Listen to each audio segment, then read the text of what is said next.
So in this problem, we have three numbers that are in GP and their sum is 56. If we subtract 1, 7 and 21 from each of the terms respectively, then the resulting sequence is an arithmetic progression. So we need to find out the number. So let's begin. So let the three numbers be A, AR and AR squared. So these numbers be in geometric progression where A represents the first term and R represents the common ratio. Now, it's given here that the sum A plus AR plus AR squared, that the sum is equals to 56. So let's label this as equation number 1. And we've also given the condition that when we subtract 1 from the first term, then R7 from the second term, and 21 from the third term, then this resulting sequence are in arithmetic progression. That means 2 times the middle term, AR minus 7, that will be equals to sum of the extremes. So that means A minus 1 plus AR squared minus 21. So we have 2 times AR minus 14 equals to A plus AR squared minus 22. This is going to give us 2AR. So we are going to transpose negative 22 to the left hand side and combine with negative 14. So we have negative 14 plus 22. So that will be positive 8. Which will be equals to A plus AR squared.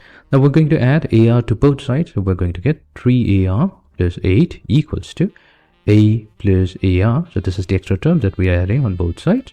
This is done so that we can use equation number 1. So we have A plus AR squared, that's 56. That means we now have 3AR plus 8, that's equals to 56. So we have 3AR equals to 56 minus 8, so that's 48. And R will be equals to 48 divided by 3A, or simply 16 over A. So let's label this as equation number 2.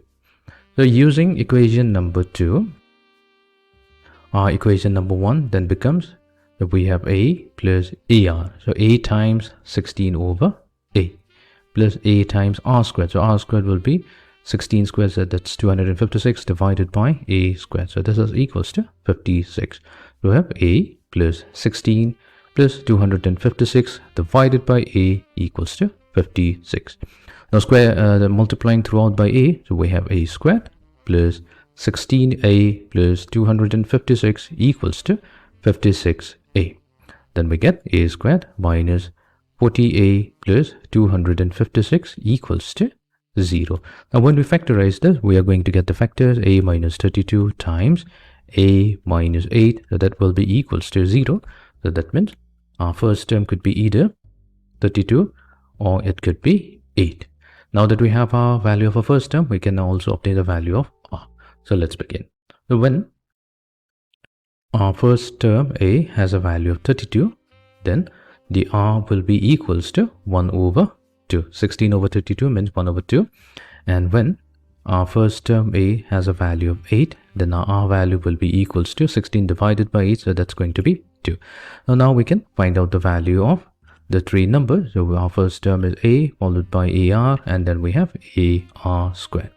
So A will be simply 32. So A times R, so 32 minus half will be 16, and 32 times half squared, so that will be 8. And then when A is 8 and R is 2, then we have 8, 16 and 32. So these are going to be the numbers.